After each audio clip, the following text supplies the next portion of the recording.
This is the true crime documentary where investigators were stuck with no leads or leads without answers.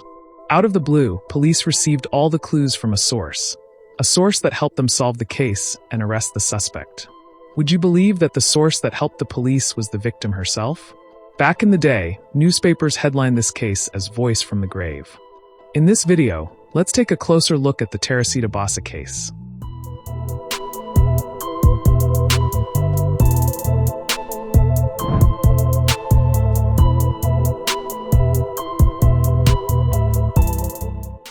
Welcome to True Crime with Grandpa. You are awesome and don't believe people who tell you otherwise.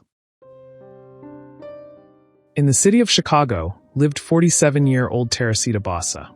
She was born and raised in the Philippines. Her parents were in business and Teresita was their only child. She had a deep passion for music. Over time, her love for music only grew stronger so much so that she dreamed of pursuing a degree in it. But back then, the Philippines didn't have good colleges for music. So, in 1960 she came to America to study music and started living on the 15th floor of the Pan Grover Avenue apartments. In the US, Teresita completed her master's degree in music as well as a nursing course. She began working at Edgewater Hospital as a respiratory therapist. Her daily routine was simple: work at the hospital and teach piano to the children in her apartment building. Over 10 years had passed since Teresita moved to the US. She was living a steady, routine life and was happy with it. Until that one day. On February 21st, 1977, around 8 to 8:30 p.m., people passing by the Pan Grover Avenue apartments noticed fire and smoke on the 15th floor. Residents in the building also smelled smoke. When this was reported to the security guard, he immediately called the fire station.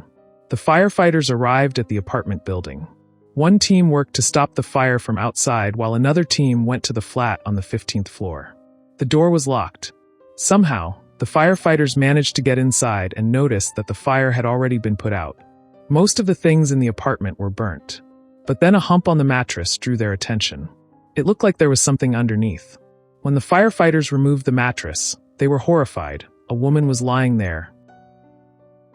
The apartment belonged to Teresita Basa, and the woman under the mattress was Teresita Basa herself. Chicago police were immediately informed of the incident.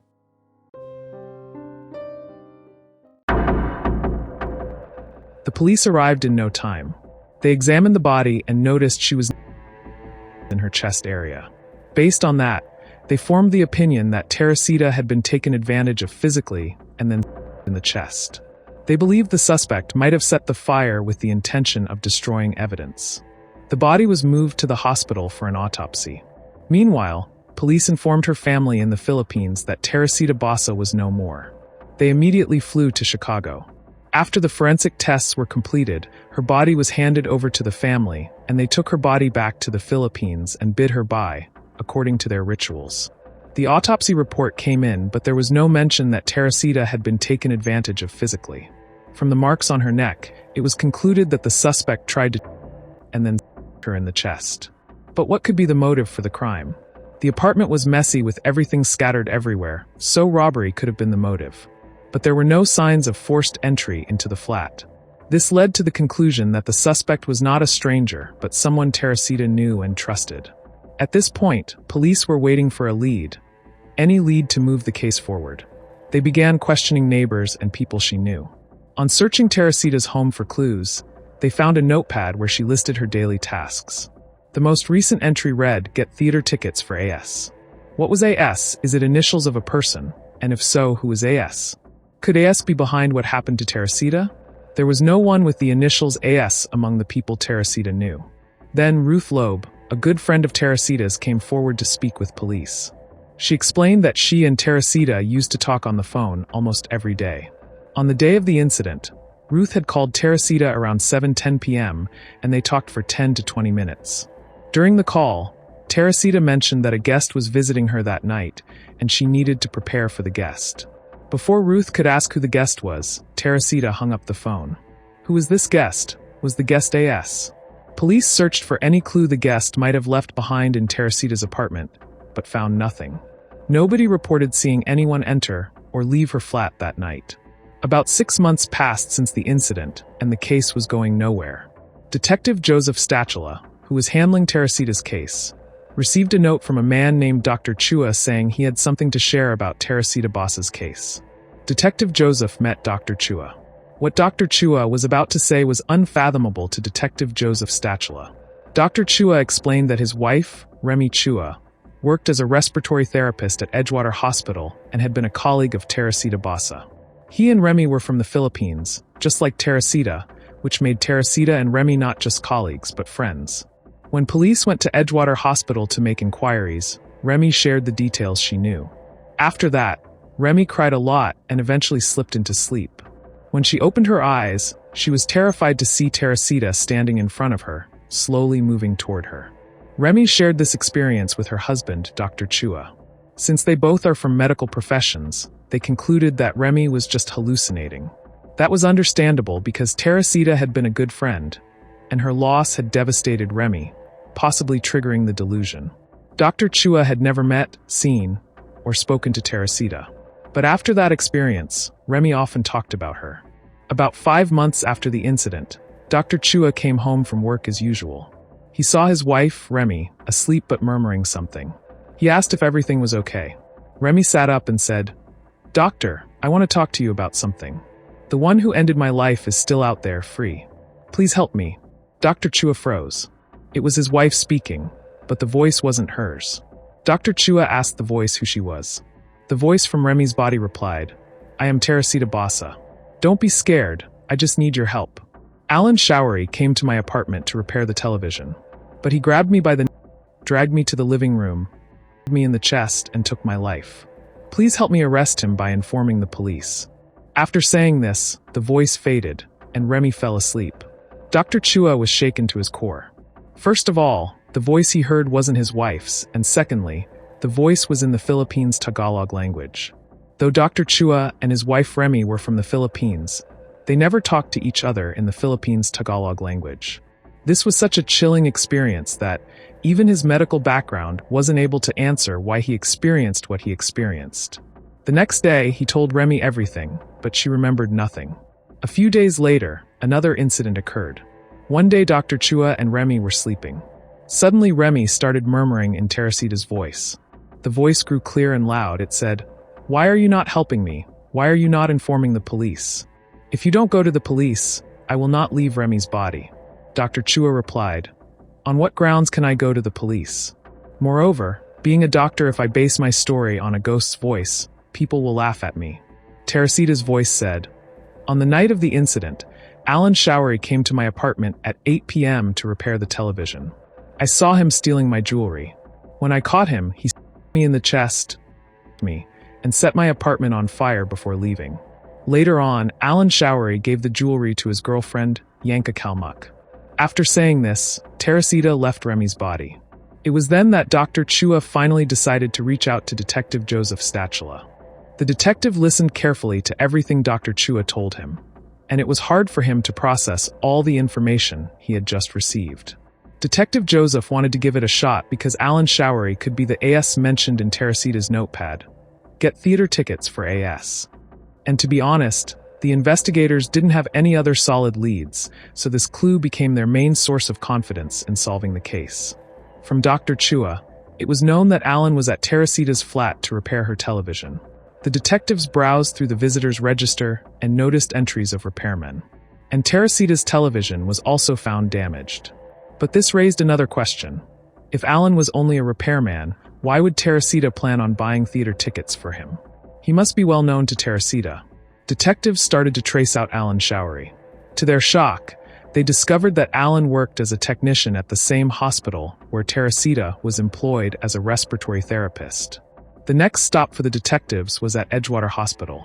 They met Alan Showery and asked him if he had a girlfriend, and if they could ask her some questions regarding Teresita Boss's case.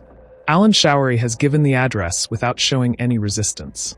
The detectives met Alan's girlfriend, Yanka Kalmuk. She was pregnant with Alan's child.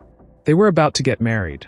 Detectives have asked Yanka if Alan had gifted her anything recently. Yanka showed the detectives a jewelry box which had a pearl ring and a jaded pendant. Teresita has already given the exact same description of her jewelry to Dr. Chua. Teresita also told him that her cousin and friend can identify her jewelry. Detectives were blown away to see everything that a ghost said was turning out to be true. Teresita's cousin and friend confirmed the jewelry as Teresita's. The cousin of Teresita also said that the jewelry was actually Teresita's mother's, which she eventually gifted to Teresita. This jewelry can act as strong evidence against Alan Showery. The police had filed a case against Alan Showery and taken him into custody.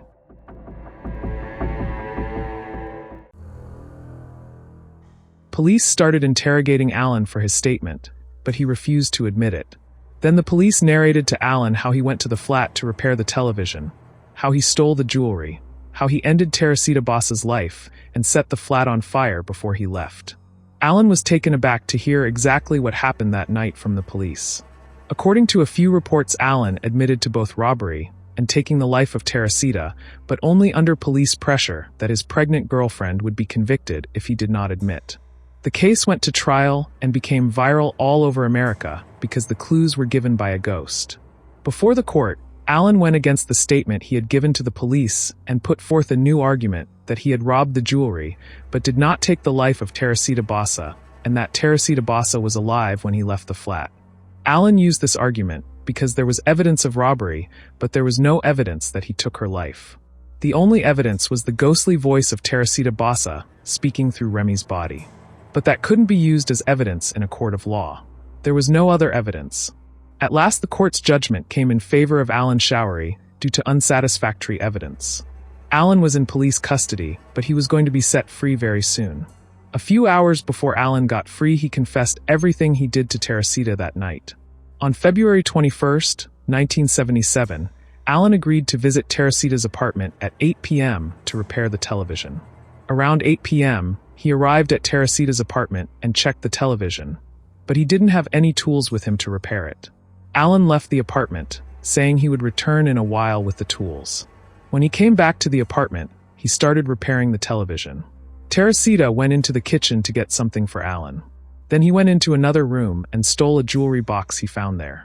Teresita caught him red-handed. Alan dragged her to the living room.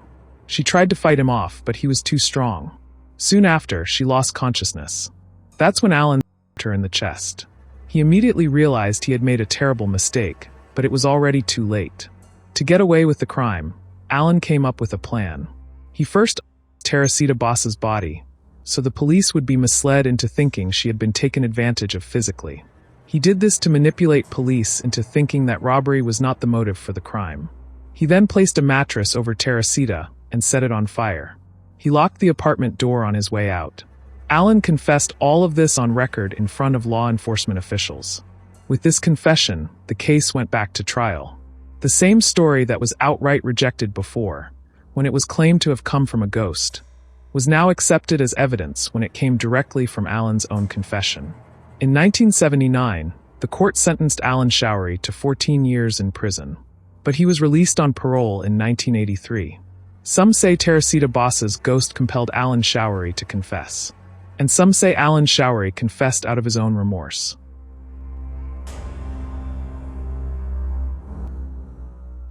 Alan Showery came from a poor family background. When his girlfriend got pregnant, he wanted to accumulate some money. For the same reason, he started doing other jobs besides his job at Edgewater Hospital. One such job was repairing electronic goods. When Teresita offered the television repair work to him, Alan got greedy to steal something valuable. But after being caught, he took Teresita's life. He committed a bigger crime to cover up a smaller one.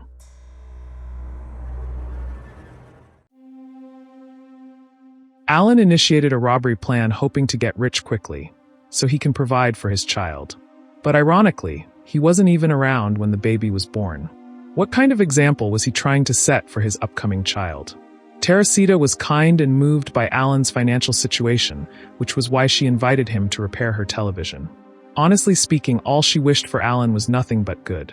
Maybe this was why Teresita did not rest in peace until Alan got punished for what he did to her.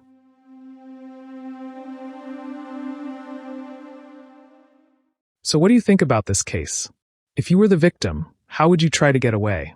I'd love to read your thoughts in the comments. And if you enjoyed my storytelling, Please give your grandpa a like and subscribe, and turn on notifications so you won't miss the next true crime case.